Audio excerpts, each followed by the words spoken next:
What's up, everybody? It's Dan from sagemathtutoring.com, and I am back with yet another video for the Contemporary Mathematics test prep.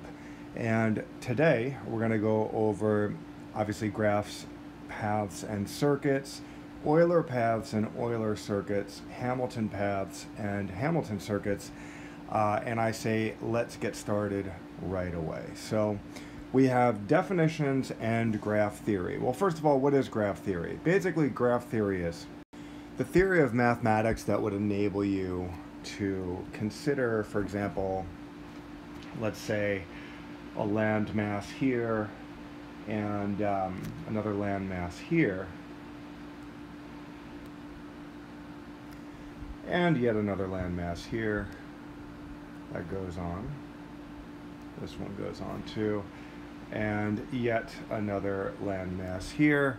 And basically imagine you had a bridge connecting this landmass to this landmass. Also another bridge over here, another bridge over here, and another bridge over here, and another bridge over here, yet another bridge over here, and another bridge over here. So imagine we had this scenario geographically with these 7 bridges, and graph theory would enable you to know, or I could say it would enable you to answer the question, is it possible for a person to take a walk around town, around this town, in such a way that each of the 7 bridges is crossed once but only once?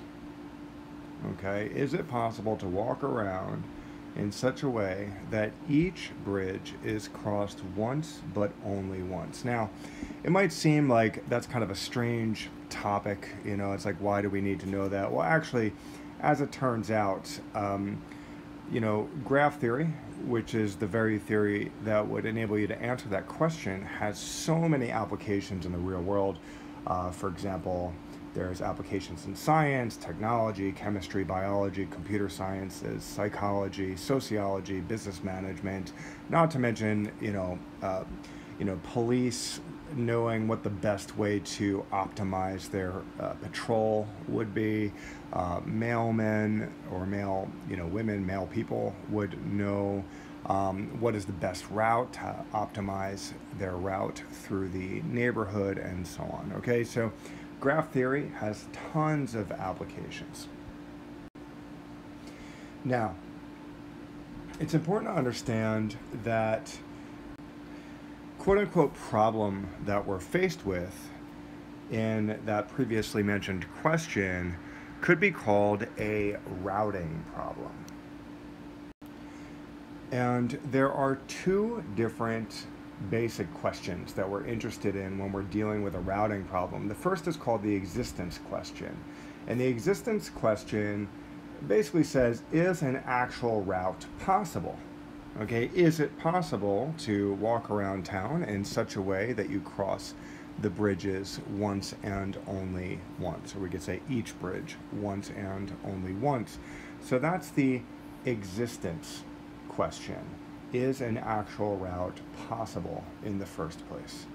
The second question that we're typically interested in when we're dealing with a routing problem is the optimization question. And the optimization question says, what is the optimal route? Okay, and optimal in this case means the best when measured against some predetermined variable such as cost, distance, or time. Okay, so once again, there is the existence question. Does an actual route exist around town in such a way that you'd cross each bridge once and only once?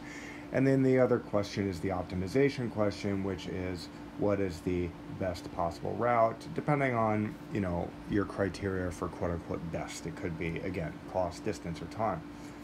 So those are some concepts to get you started. Now, we're going to be going over a very specific class of routing problems known as Euler Circuit problems, which of course is right here. But sticking with general concepts over here of modeling and all this good stuff, first of all, let's get to modeling right now, because we kind of talked about graph theory. I even threw a couple definitions at you. So now the question is, what is modeling? And basically modeling is the notion of using mathematical concepts to describe and solve a real-life problem, okay? And this is something that everyone is familiar with who's done at least some math, even all the way back to elementary school. So every time you turn a word problem, for example, into an arithmetic calculation or an algebraic equation or a geometric picture, you are modeling. Now, graph theory employs a lot of modeling, and we use something called graphs. Now, the graphs that we use in graph theory are much different than the graph that we would draw on the XY coordinate plane. It's a completely different thing. So we're going to go over, kind of the various concepts involved with those graphs, especially when we get here, when we talk about the degree of the vertex. But for now, let's, consider some of the problems that you might have to use graph theory for, and in that you would have to use modeling for. I'm basically just going in order when it comes to this outline. So we actually already drew an illustration that denotes this one. This is the 7 bridges of Knigsberg. Okay, so this is a classic problem that actually is the very problem that inspired Euler. And by the way, Euler, his full name was Leonhard Euler. He was born in 1707, and he was a great mathematician, obviously back in the day. Definitely a very famous name in mathematics, worth Googling for sure. This is how you spell his last name, and a lot of people make the mistake of calling it Euler, but it's not Euler, it's Euler. All right. So anyway, 7 bridges of Knigsberg. I already kind of illustrated that problem. Once again, the problem is it possible to walk around this entire neighborhood in such a way that you would cross each bridge once and only once? Okay. Now, another particular problem that graph theory would help you face is the delivering of the mail problem, and that looks like this. So imagine this is a town right here, here's a park, here's a school, and these are all the blocks, and along the blocks you have like all these houses, right? It's typically how it works, all these houses, etc., etc. So you can imagine there's houses, around every block. And the delivering the mail problem would be the following problem, where basically imagine this one right here is the post office, and the mail person has to deliver the mail to all the houses, right? Now, if you were a mail person, you would want to find the optimum route, the best route that would save you, walking too far, right? Because think about it, you're going to be doing this route many, many times, hundreds of times, in fact. So it really behooves you to learn, how to start from here, do some kind of a route where you deliver mail to all of the houses, but in such a way that you're not walking an unnecessary distance. You want to minimize the distance that you're walking. And in this case, all of the houses here, or these streets I should say, the streets that are on the border, are such that the mail person would only have to walk these streets once, because the mail person would deliver here, would deliver there, maybe deliver here, deliver there. But every time the mail person goes down one of these streets where it's like in between blocks, well, the mail person would have to do these streets twice, because the mail person would deliver here, deliver here, deliver here, deliver here, deliver here, deliver here, and then eventually the mail person would have to go back, maybe, in this direction, maybe, and deliver here, deliver here, deliver here, deliver here to these houses, right? So, in other words, any street that has houses on both sides of the street, the mail person has to travel those streets twice.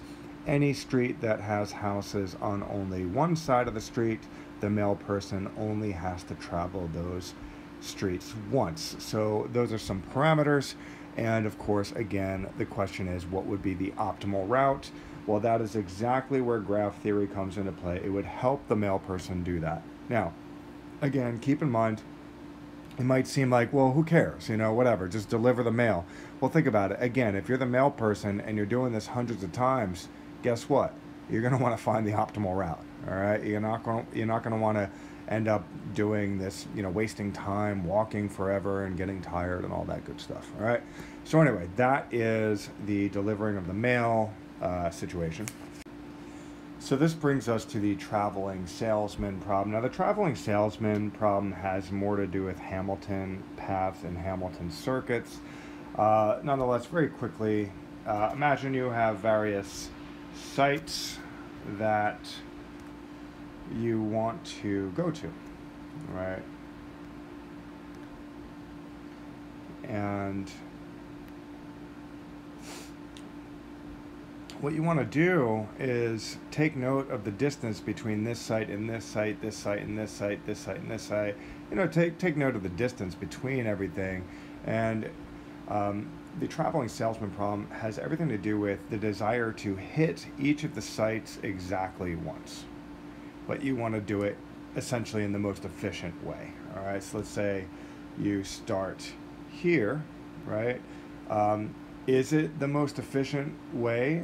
We could say, and we could judge efficiency, by the way, on minimizing how much distance you travel. Let's just say that. Is it the most efficient way to go from A to B first? Or maybe it would be better to go from A to E first, interestingly enough. Maybe it would be better to go from A to C first, and so on. So the traveling salesman problem has everything to do with understanding the optimal way to hit a group of sites exactly once, maybe return back, right? Or maybe just hit exactly once and then stay in that final destination. So it's noteworthy that in the traveling salesman situation, it's a little bit different than the delivering the mail situation, because the traveling salesman situation is concerned more with hitting these sites once and only once, whereas the delivering the mail has more to do with how many times you hit the edge or the street, right? The traveling of the street in between various intersections. Okay, so in case that's not clear, actually, let me put, I'm going to shrink this down a little bit, and I'm going to bring back this diagram. So once again, the delivering the mail had to do with this one, and what are we concerned with? We're concerned with traveling the streets, right? That's what we're focused on. Okay, and making sure we cover each of the streets, right? Making sure that we actually travel on all of the streets. You don't want to miss a street, right? We want to make sure we travel all of the streets. Again, this one has more to do with making sure you go to each site. Okay, so making sure that you hit this one, making sure you hit this one, making sure you hit this one exactly once, this one exactly once, this one exactly once, and then maybe going back to the beginning at the end. But the traveling salesman problem has to do with hitting sites, whereas the delivering the mail situation has more to do with, we could say, hitting streets. Okay, so that's a way of thinking about it. Okay, so moving on to the concept in part B, Euler paths and Euler circuits. So, let's once again bring up that image of those 7 bridges. So before I get into the degree of the vertex, Euler's theorem, and this algorithm here, I'd rather focus on this scenario with the 7 bridges and the various land masses, and just immediately talk about how we could model this using a graph, and therefore using graph theory. So the way to model this is to treat each landmass. Okay, it looks like we have 1, 2, 3, and 4. To treat each landmass as what we would call a vertex. Okay, so this will be landmass A. We could call this one landmass B. This one could be C, and this one could be D. And how could we represent this scenario with a graph? Well, basically, you would have a vertex called A. You would have a vertex called C, a vertex called B. Once again, these all represent the land masses, and this will be a vertex called D. And so that's actually a little bit of terminology for you, the fact that these dots are called vertices, all right? This is a vertex, this is a vertex, this is a vertex, this is a vertex, and they are called vertices if you're going to use the plural. And as far as the bridges go, we'll keep them in red. That would be, you know, how many bridges connect landmass D to landmass A? We could clearly see that it's 2. So you would have these 2 right here. How many bridges connect landmass A to landmass B? And that would also be 2. Okay, that would be 2. And by the way, this should really connect. So let me actually zoom in a little bit and make sure it's clear that we're connecting onto that vertex.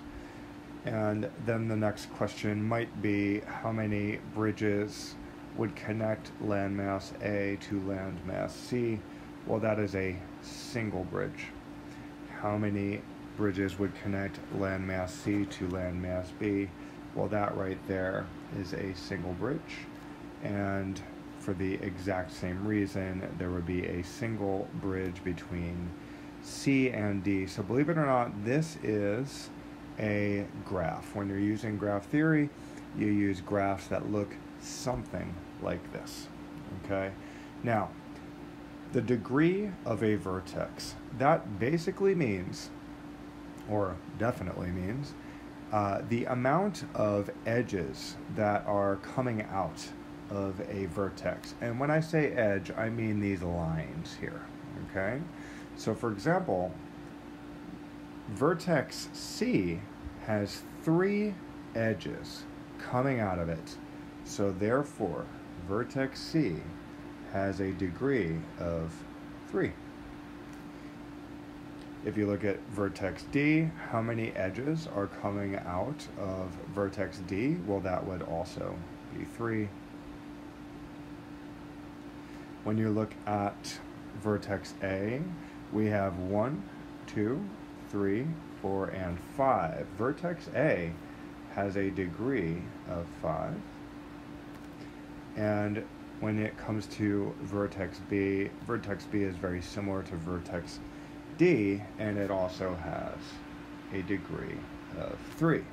All right, so that is the degree of a vertex. Now, it's worth noting right out the gate that sometimes the degree of a vertex will be odd, and it's conceivable that a degree of a vertex will also be even every now and then. Of course, we could move into examples of that, but it's pretty easy to imagine, you know, a vertex being even.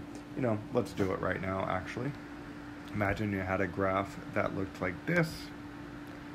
Well, all of these vertices have an even degree. Okay, you have a degree of 2 for vertex B and so on. Okay, in fact, they all have a degree of 2. Now, it is worth noting that occasionally you might have an edge that swings around and goes back to itself. In graph theory, we call these loops, okay, and, you know, for obvious reasons. Now, it's worth noting that if you want to calculate the degree of vertex A, the loop counts for 2, okay? So when you look at A, you have an edge popping out in this direction. That gives it a degree of 1 so far. You have an edge popping out in this direction. That gives vertex A a degree of 2 so far. And then you have a loop, so that's going to be an additional 2 on top of the 2 that you already counted. So in this case, vertex A would have a degree of 4. It's almost worth, or maybe definitely worth, zooming in and asking yourself, how many roads are going out of vertex A, just kind of ignoring the fact that it's a loop, just kind of look at how many roads are going out. That's the way that I like to do it in my mind. Okay, so that is a general overview of the degree of a vertex. Now, before we go on, let's quickly talk about Euler paths and Euler circuits a little bit more. Okay, a little bit more.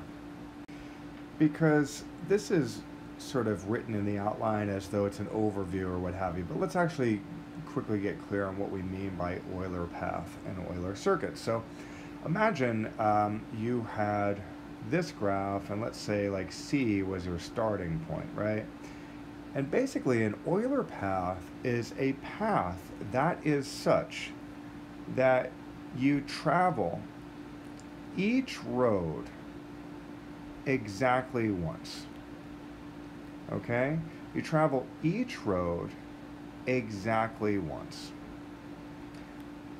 Now an Euler circuit is when you travel each road exactly once, but you end up back where you started. Okay? So once again, an Euler path is when you travel each road exactly once, and maybe you don't end up where you started, maybe you end up on B. But an Euler circuit is when you travel each road exactly once, and then you actually end up on C again. Okay, so that's how it works when it comes to, the concept of Euler path and Euler circuit. So now moving on to Euler's theorem. So it's really two theorems to take into account, at least for this test, and that is Euler's circuit theorem and Euler's path theorem. So let's actually start with the circuit theorem first. So Euler's circuit theorem and even Euler's path theorem have much to do with the existence question that I had mentioned before. When you're looking at a graph, and let's say you want to be like, okay, is there an Euler circuit even in the first place, right? That's the existence question. Does an Euler circuit exist in the first place? Once again, an Euler circuit would be such that you start somewhere and you're able to travel each road exactly once and come back to where you were. All right. Now, when you're looking at a graph and you want to, ask that question, how do you find the answer? How do you know if there even is a circuit that exists such that you could travel each road exactly once and then come back? Well, that's where this theorem comes in. So basically it says if a graph is connected and every vertex is even, then it has an Euler circuit. So what do we mean by connected? Well, as it turns out, some graphs are not connected. Okay, so imagine you had a graph like this,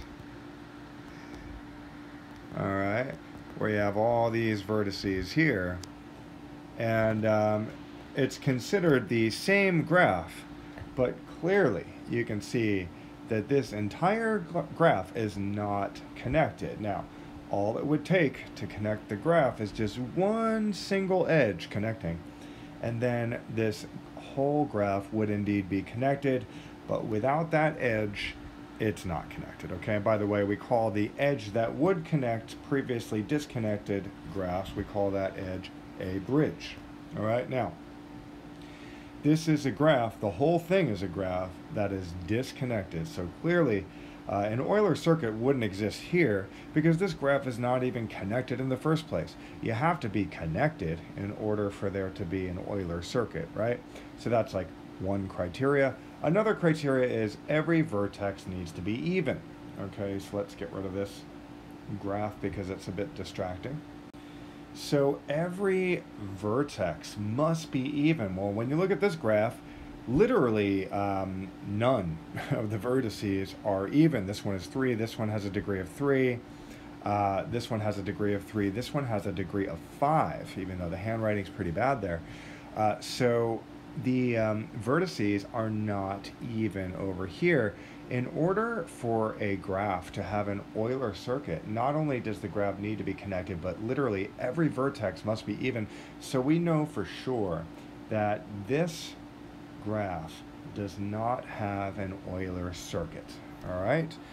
And they kind of hammer home that point by saying if a graph has any odd vertices at all, then it does not have an Euler circuit. Okay, so what's an example of a graph that does have an Euler circuit? Maybe that would be nice to see. Well, let's see. Maybe, actually, believe it or not, this little triangle that I had drawn before, I mean, that's a beautiful example of a graph that actually does have an Euler circuit. Now, you could tell that just by looking at it. It's like, imagine starting at A, little green dot there. Well, clearly you have an Euler circuit because it's like you could hit this edge, and then you could hit this edge exactly once, and then you could hit this edge exactly once, and guess what? You're right back to where you started. All right, so clearly it has an Euler circuit, but let's say it was a more complex graph. How would you know that it has an Euler circuit? Well, you would use this theorem, and you would see, okay, this has a degree of 2. Vertex A, vertex B also has a degree of 2, and vertex C also has a degree of 2. So this graph is connected, and every vertex is even, so therefore it does indeed have an Euler circuit. Okay. Okay. And as far as what the best Euler circuit is, that's covered here, but let's get through Euler's theorems first. Okay. Anyway, that is Euler circuit theorem.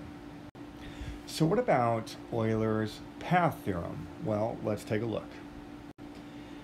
So Euler's path theorem says if a graph is connected and has exactly 2 odd vertices, then it has an Euler path. At least one, usually more. Any such path must start at one of the odd vertices and end at the other one. Okay, so what the heck are they even talking about? Okay, let's bring this down to earth with an example or two. And the example I'd like to provide is the following graph. Let's imagine you have these vertices. And we'll call this one A, B, C, and D, and this one will be called E, and they are all connected thusly by various edges. Okay, so let's see if this graph has an Euler path. Now, once again, quickly, an Euler path means you start somewhere, you hit all the roads exactly once, and then you end up somewhere other than where you started. An Euler circuit says that you start somewhere, you hit every path exactly once, and then you end up where you started. We're focusing on an Euler path where you start somewhere and you don't end up where you started. We might end up on B, but it ends up being in such a way that you hit every edge exactly once. Now, according to this theorem, we know that an Euler path exists in the graph when you have exactly 2 odd vertices. So let's take a look at what are the degrees of the vertices. This one would be 2. This one right here is 4. This one is also 4. And then you might notice vertex C has a degree of 3, and vertex D has a degree of 3. So, guess what? That is exactly 2 odd vertices. So, therefore, we know that there is indeed an Euler's path within the graph. If a graph has more than 2 odd vertices, it cannot have an Euler path. So basically it's saying it must be exactly 2. Now you might be asking yourself, okay, well that's a little redundant. And I agree, actually. It's a little redundant because really what you need to know is that it needs exactly 2. Okay, so it's a little bit redundant to be like, it can't have more than 2. It's like, all right, I already heard that it needs to be exactly 2, right? But I think what they're doing here is they're highlighting the fact that, yes, it can't be more than 2, and by the way, it also can't be 1 either, because this sort of begs the question, well, what about 1? Can it have 1 odd vertex, or vertex rather? And the answer to that is no, you cannot have 1 odd vertex because, guess what? That's actually impossible. Okay, it's beyond the scope of this video to talk about why it's impossible, but it is impossible to have 1 and only 1 odd vertex. Okay, so that is how you know whether or not something has an Euler path. So we already discussed how we know when we have an Euler circuit, and we also discussed how we know when we have an Euler path. So I'm actually going to bring up the circuit one too. This is once again the circuit theorem. All right, and essentially these two theorems are the Euler's theorem. All right. Now, the question might be, okay, once we know that a graph has an Euler circuit, or once we know that a graph has an Euler path, like this one has an Euler path for sure. By the way, this one does not have an Euler circuit, right?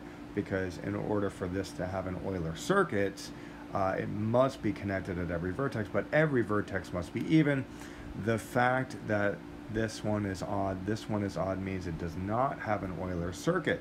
And by the way, some of you might notice who are watching that literally just based on these two theorems, if a graph has an Euler circuit, it's literally impossible for it to also have an Euler's path.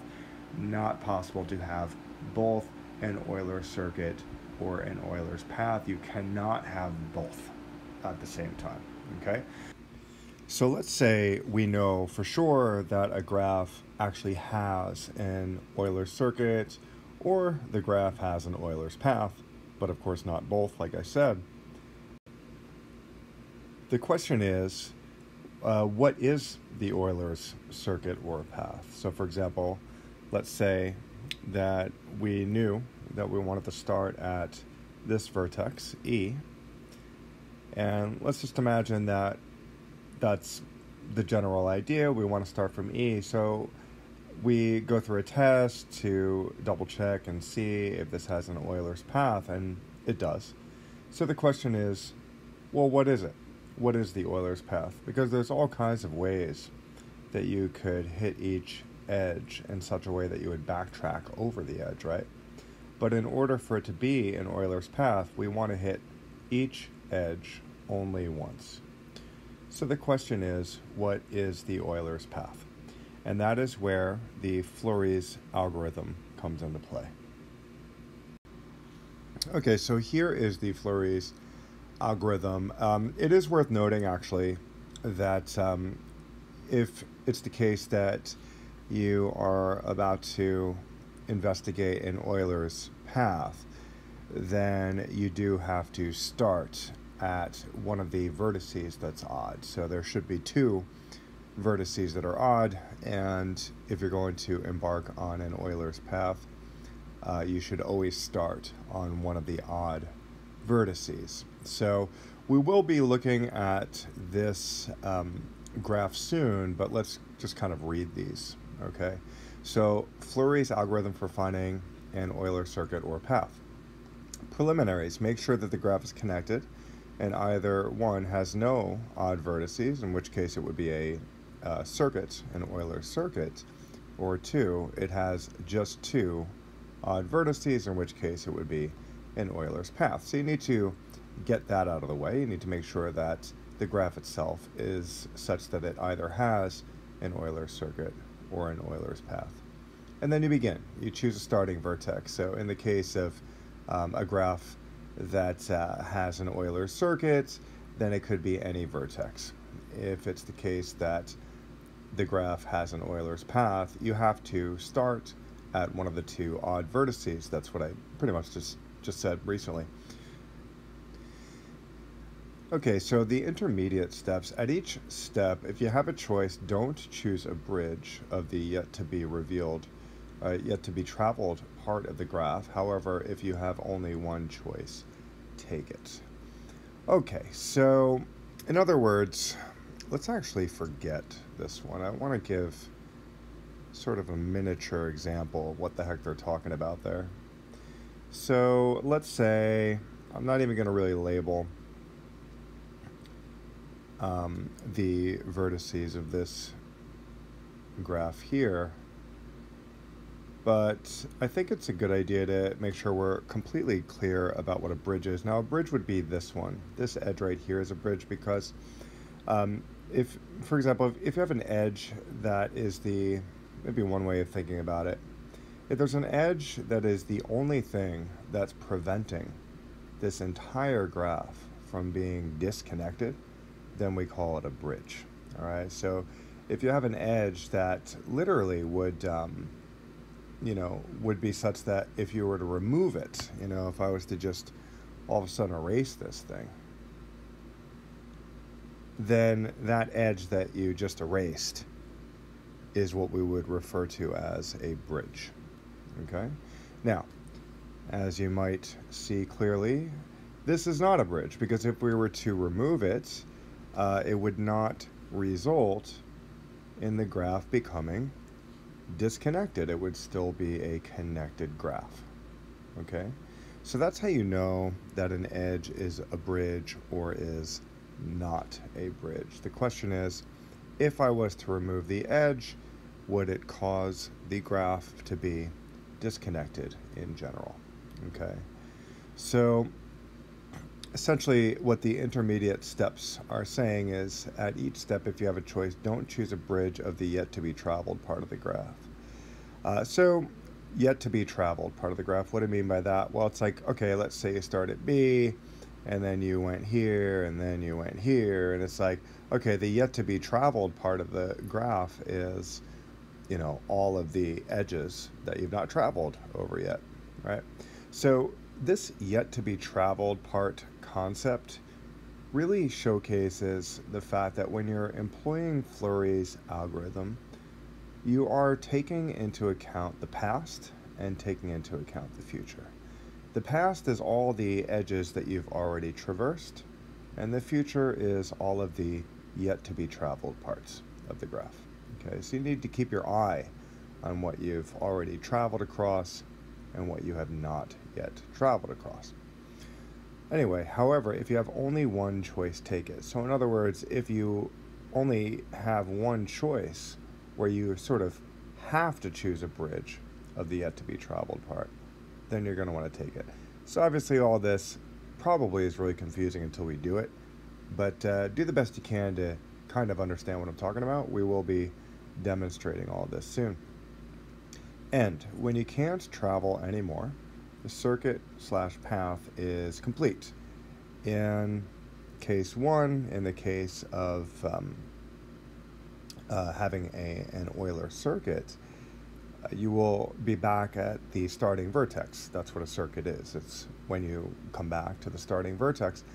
In case 2, in the case of having an Euler path, you will end up at the other odd vertex. So in the case of an Euler path, you must start at one of the two odd vertices, and it will always, always, always be the case that you end up at the other odd vertex, okay, when you're done.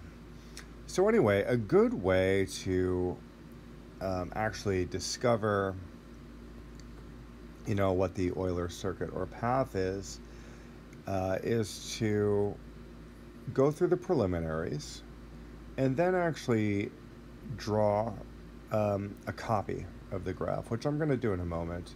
Let's go through the preliminaries first, however. Make sure that the graph is connected. Well, this is clearly connected, right? Clearly a connected graph, and we want to make sure it either has no odd vertices or has just two odd vertices. So this vertex E has a degree of 2, C has a degree of 1, 2, 3, 4, A has a degree of 4, clearly, B has a degree of 2, D has a degree of 4, and F has a degree of 2. So we are indeed dealing with an Euler circuit. So that basically means that when we start, we could start at any vertex. It really doesn't matter which vertex we choose to start at. And what I'm going to do, though, is I'm going to showcase a pretty interesting way of employing the Flurry's algorithm that would be really helpful in terms of not losing track of the steps that we've accomplished. Okay, so this way includes, obviously, copying the graph. So this is D, this is C, this is F, and this is E, and obviously I really should not forget about this edge here. Okay, so here's the strategy. It doesn't matter what vertex we start on, so let's just make the decision right now to start on vertex F. Now, what we're going to do is we're going to travel, and attempt to walk in Euler circuits. And every time we traverse an edge, I'm going to highlight it in red on this graph, and then I'm going to erase it on the other, because when you erase it, for example, on this graph, that really shows you what the yet to be traveled parts are. Okay, because once again, when you're employing the Flurry's algorithm, or when you're employing Flurry's algorithm, I should say, you want to keep track of the past and you want to keep track of the future. So if I highlight the paths that we've already traveled in red, that keeps track of the past, and when I erase it, leaving only the yet to be traveled parts visible, that keeps track of the future. So what we're going to do now is travel from F to C. All right, from F to C. So that means I'm going to highlight this edge right here, and I am therefore going to erase this right here. So now we are standing on C. Now, according to the intermediate steps, at each step you have a choice. Don't choose a bridge of the yet to be traveled parts of the graph.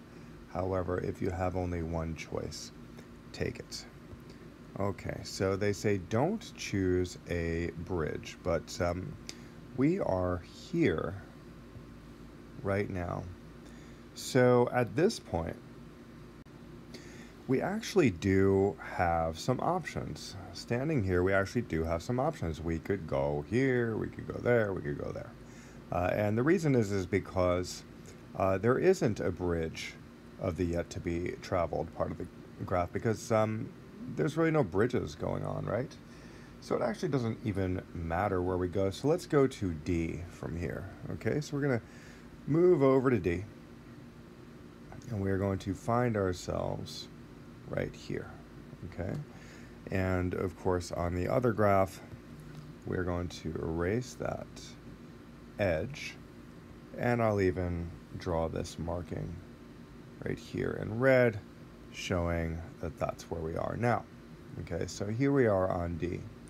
This is the first time where this intermediate step rule has actually come into play, because it says don't choose a bridge of the yet to be traveled part of the graph. Well, when you look here, you can see all the yet to be traveled parts. It's all the parts that are remaining, right? This is the first time where we have a bridge right here, right?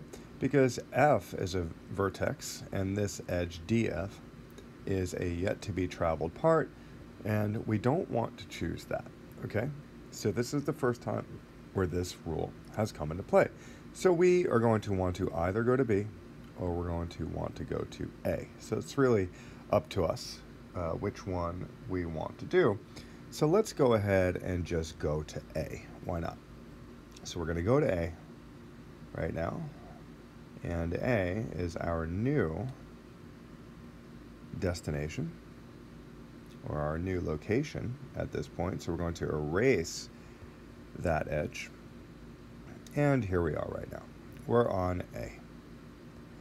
So once again, don't choose a bridge of the yet to be traveled part of the graph. So there is indeed a bridge over here that would bring us to the yet to be traveled part of the graph. So we don't want to choose AB.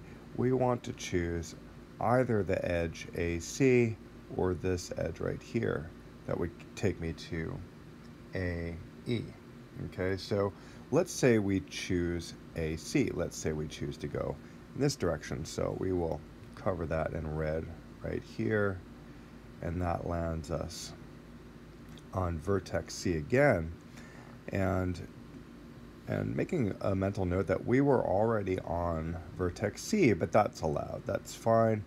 In the case of Euler circuits or Euler's paths, It doesn't matter if you end up on the same vertex more than once. What matters is that you don't traverse the same edge more than once.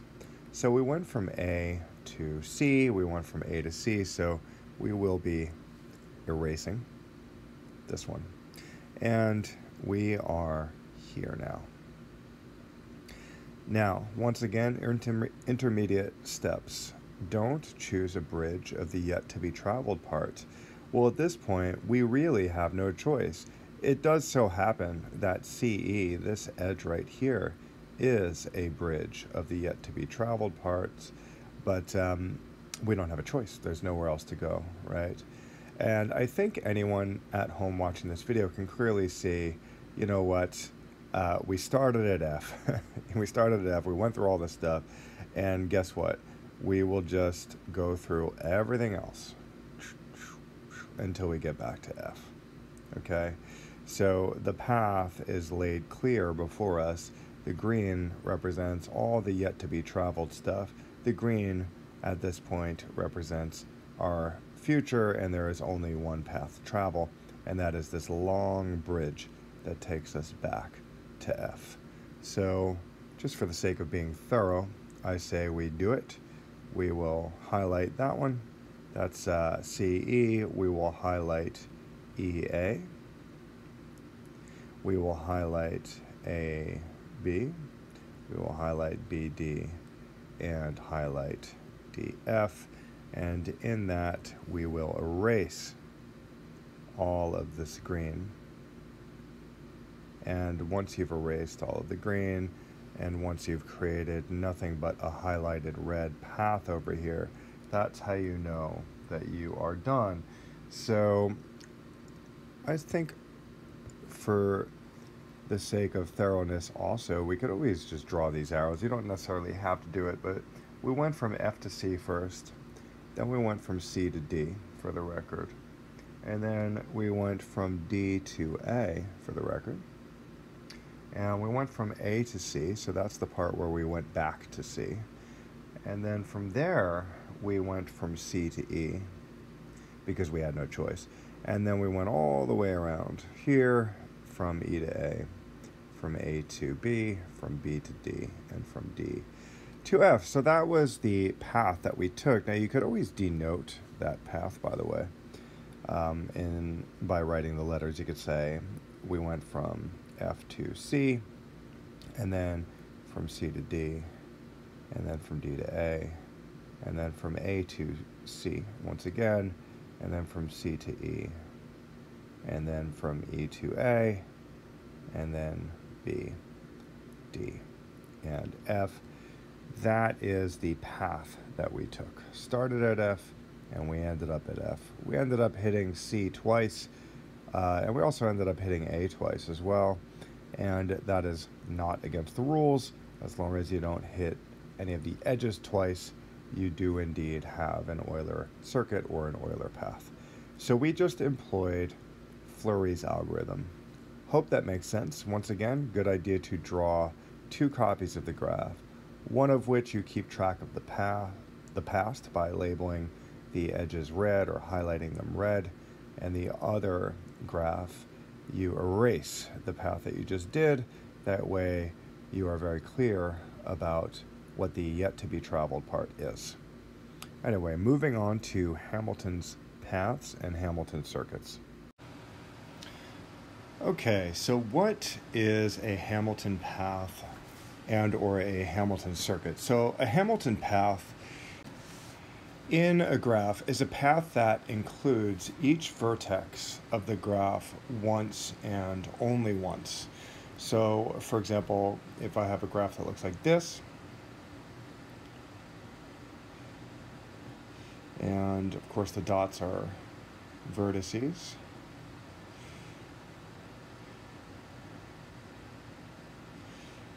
basically, a Hamilton's path would be such that you start somewhere and then you hit each vertex once and only once. So notice the difference between the Hamilton path and the Euler path.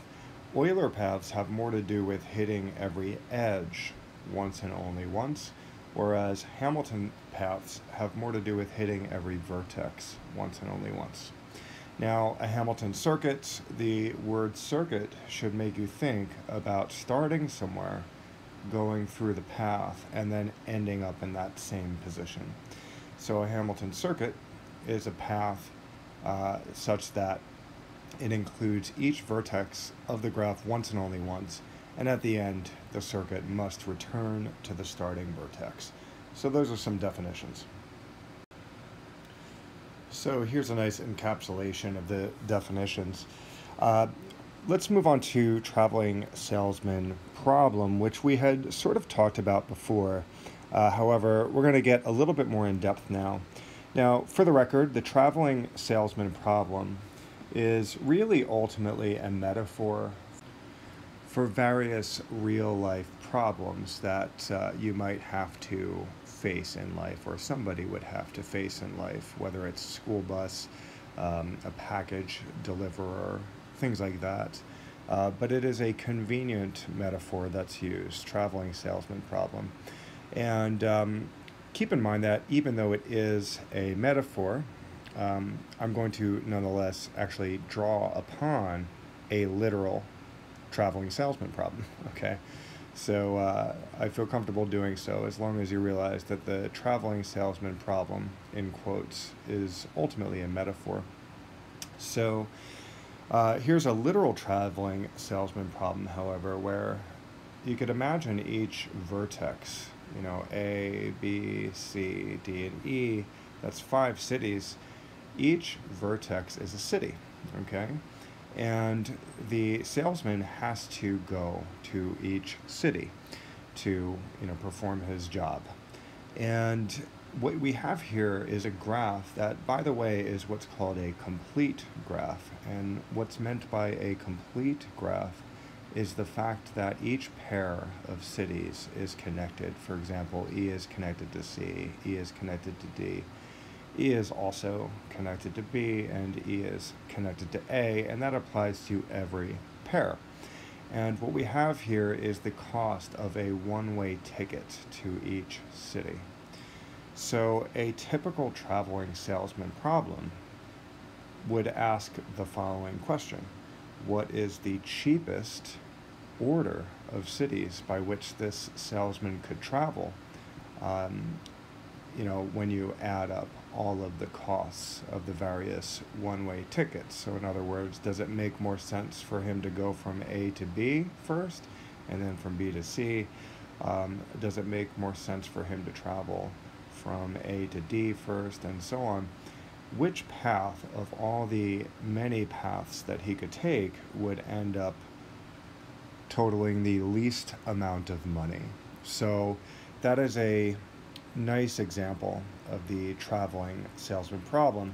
The next concept is the weighted graph. Now, the weighted graph, this is actually an example of a weighted graph where various costs are applied to each edge. Each potential route that the salesman in this case could take has a cost associated with it. Now, the weights in a weighted graph are not always going to be money. Sometimes the weights in a weighted graph will be distance and so on. There could be various factors that could be considered weight to a various route. All right. It's often the case that money is a typical weight for a weighted graph and distance is a typical weight for a weighted graph. The next concept alludes to methods of finding the most efficient circuit, and that includes the nearest neighbor method, the brute force method, the cheapest link method. All right, so we're going to go over each of these now. The nearest neighbor method is as follows. So it's often helpful to make a chart like this when you're doing the nearest neighbor method, where all the cities are laid out on the top and across the side there. And basically you have the distance between the various cities. It's very similar to a multiplication table, where clearly the distance between A and B is 185. Now that's represented here, but that's also represented there. And we have these x's because the distance between A and A is nothing. So this is kind of not applicable, these cells. Anyway, what you want to do with the nearest neighbor method is you want to take note of where you're starting. So we're starting at A, and then you just go to the city that would require the cheapest plane ticket in this case. And that would clearly be to go to C. So we go from A, we start at A, and then we go to C. Now we're on C, and we could go back to the top here. We're at C right now, and we want to ask ourselves, what is a city that we have not been to yet that would require the cheapest plane ticket? Now we've already been to A, so we're not going to pay attention to that. So the next one would be this one, E, 120. So from C, we go to E. So you can write that down. And now we are at E over here, and we want to ask ourselves which city is such that we have not been to it and would require the cheapest plane ticket. We've already been to A, we've already been to C, so it's down to B or D. Clearly D has the cheaper plane ticket, so we're going to write that down, D. So now we are on D, and at this point we've actually been to a lot of cities, actually. There's really one more city to go, and that would be B. And since B is the only city that we have not been to yet, we're just going to go there, right? So we're going to B. And since we're looking to do a circuit where we end up back at A, then we're going to go back to A from city B. So that is the proper route to take if you're going to do the quote-unquote nearest neighbor method. Of course, to get an idea of the effectiveness of the nearest neighbor method, it would be a good idea to actually find out what the weight of the graph ends up being. And one way to do that is, of course, to just calculate the various distances and then add them together. Or I should say calculate the various costs and then add them together. So from A to C, that's definitely 119, so we're going to put that there. From C to E, that is 120. From E to D, that is 199. Let's bring this up here. From D to B, that is 150. And finally, from B to A, that is 185. So once again, that's $119 plus 120 plus 199 plus 150 plus 185, and the total of all of that would be $773.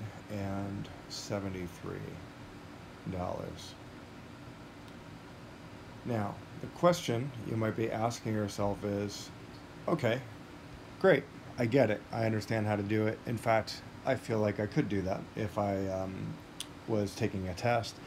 However, the question might be, is this really the cheapest possible route? And the answer is no, okay? This is a way of approximating the cheapest possible route and doing so in a way that won't take up too much time, relatively speaking. Because the other method that we're about to get into right now, brute force, that is an algorithm that is 100% accurate when it comes to discovering the actual cheapest route. However, or we could say the optimal route. However, the problem with the brute force method is that, you know, if you're dealing with more than 5 cities or more than 5 objects or what have you, the brute force method, depending on how many cities or objects you're dealing with, the brute force method, even though it's accurate, could potentially take millions of years even with supercomputers. All right, and that could sound kind of crazy, but just take my word for it. Nonetheless, I still would like to show the brute force method in action in such a way that, of course, does not require millions of years or a supercomputer. So that's what we're going to do right now. So the brute force method of finding the optimal route for, we could say, the traveling salesman's name is Willie. So the optimal route for Willie to take, if we're going to use the brute force method, basically what you want to do is you want to list literally all of the possible routes that he could take. All right, and what we can see here is there's actually 24 possible routes. There's, for example, he could go from A to B to C to D to E to A, and then you go through these various combinations here, and then you could just reverse them, right? And the cost would be the same for A, B, C, D, E, A as A, E, D, C, B, A. So even if Willie kind of went backwards, it would still feature the exact same costs associated. All right. So if you have to pause the video to kind of really get clear about this table, please feel free. I do believe it'll probably make sense quickly, but just know that there's literally 24 possible routes. Now, as I had alluded to before, you know, if you have 5 cities, that's actually 24 routes. If you start working with 10 cities, it's going to be a huge table, and it does not take long before this table gets completely out of control. Okay? And that's why people even think about using the nearest neighbor method instead of the brute force method. But anyway, with regards to the brute force method, you list all the possible routes, and you list all of the costs associated with each possible route, and then you just choose the route that has the lowest costs. Looks like in this case it's going to be this one at 676. So basically Willie could either go from A to D to B to C to E to A, or if he wanted to, he could also go from A to E to C to B to D to A. So that's the brute force method. It's really just as simple as that. Now you also might be wondering, how do I find all of the various routes that Willie could travel? And when it comes to finding the actual routes that Willie could travel beyond just simply listing them, that's kind of beyond the scope of this video. But what I could talk to you about is how to figure out how many routes there are. Okay? Now, as we had mentioned, there are literally 24 routes right here, right? Well, how could we have known beforehand that there are 24 routes? Well, basically, the first thing you need to understand is that this graph is what's referred to as a complete graph. And I had already alluded to that before, actually. I already talked about that, how you know, each pair of cities is connected. Okay, that's what makes it a complete graph. Contrast that against a graph like this, where it's like something like this. You know, like that's a graph, but it's not a complete graph because this vertex is clearly not connected to this vertex and so on, right? A complete graph is when all of the vertices are connected to each other by a single edge. So the first thing to take note of before we discuss how many possible routes there are is to really get clear that this is a complete graph. Now, when you're dealing with the traveling salesman problem, it's often, if not always, the case that you're going to be dealing with complete graphs. Now, when you are dealing with a complete graph, this formula will enable you to figure out how many possible routes there are in the Hamilton circuit. And that would be this, n minus 1 factorial. Now, probably most of the people watching the video know that this exclamation point means factorial. And factorial, just in case you're not clear what that means, I'll write it down here. Let's imagine we had something like 7 factorial. What that really means is starting with 7 and then multiplying it by the next number down after that, next number down after that, and you just keep going until you go all the way to 1. All right? That's literally what 7 factorial means. It means 7 times 6 times 5, and so on. If it was 10 factorial, it would be 10 times 9 times 8 times 7, and so on. Okay? So that's what factorial means. And then, maybe use your calculator to figure that out. Okay, so that is what a factorial means. Now, the question you might have when looking at this n minus 1 factorial up above is, okay, well, what the heck does n stand for? Well, n stands for the number of cities that you're dealing with, or the number of vertices that you're dealing with in the graph, okay? Now, in this case, we had 5 vertices, so what we're dealing with here is clearly 5 minus 1 factorial. That ends up becoming 4 factorial. Now, what is 4 factorial? 4 factorial is 4 times 3 times 2 times 1, and were you to work that out, you would quickly discover that that is 24. So utilizing this little formula is the way to figure out how many potential Hamilton circuits you have, how many distinct Hamilton circuits you have in a complete graph. And it must be a complete graph in order for this to work. Okay? Now, that's very useful when you're using the brute force method, because then you can make a chart like this. Okay, so moving on to the cheapest link method. So the cheapest link method, or the cheapest link algorithm, in my opinion, requires a nice overview here, because it could get a little tricky. So we're going to go over this first, and then we're going to see it in action. So the first step is to pick the cheapest link. In other words, the edge with the smallest weight. Okay, so basically, we're not worrying about where Willie starts anymore. In fact, I am going to kind of erase him, okay? Because we don't want to worry about where our friend, like what city he's starting with. At this point, if you're going to use the cheapest link, we're not going to worry about that. So we have this graph here. You pick the cheapest link, in other words, the least expensive edge. Now you might see that that is AC at 119, okay?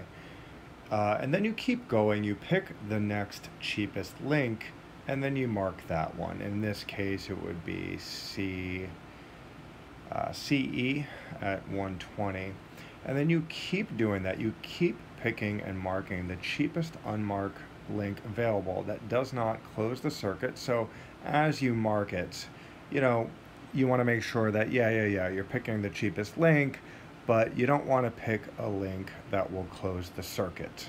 In other words, would bring you back to A in this case. But you also do not want to pick a link that creates 3 edges coming out of a single vertex. That will become clear in a moment, all right? And then finally, the last step is to connect the last 2 vertices to close the red circuit. This circuit gives us the cheapest link, Tor. Okay, so we're going to do that right now to make sure that all of this is very clear. So I'm going to sort of draw a replica of this, and we're going to show each step in action. Okay, so here is a replica of this graph. Now it looks a little bit different, but all the edges and the prices associated with each edge is the same. So we're going to go through the algorithm right now. Step 1, pick the cheapest link. So that would be AC. That's right here. So we're going to pick that by marking it in red. Okay, now that was $119. So now we're going to pick the next cheapest link available.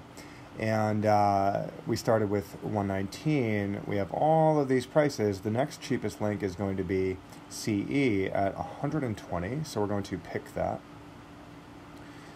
That was 120 right there. And then we're going to pick the next cheapest link available. It's not 199, it's not 174, it's actually 121. So 120 was the price of the last edge. And now the next cheapest link is 121. But here's the problem. I cannot pick this edge. And the reason is because of this rule. We want to avoid creating three edges coming out of a single vertex. Imagine I highlighted this in red. Do you see how that would result in vertex C having three red edges coming out of it? That is exactly what we are trying to avoid. We could think of it as creating three red edges coming out of a single vertex. So we're avoiding this one, and in fact, not only are we avoiding it, it is a good idea to just get rid of it, all right? You want to completely ignore it, all right? But anyway, we had EC, which was 120. So what's the next cheapest link? Well, the next cheapest link is EA at 133. But that's a problem because imagine I highlighted this one. Well, wouldn't we be forming a circuit with A, C, and E? That would be a full circuit, wouldn't it? We want to avoid closing the circuit at this point because we haven't even hit these other cities yet, right? So according to this rule, we are continuing to pick and mark the cheapest unmarked link available that does not close a circuit or create three red edges coming out of a single vertex. So we are going to avoid EA, and in fact, we're going to erase it. All right, so that's what you want to do. Okay, well, we still left off at 120 as the last price. So what is the next cheapest link? Well, the next cheapest link is actually BD at 150. And there's really no problems with that one, so we're going to highlight that in red.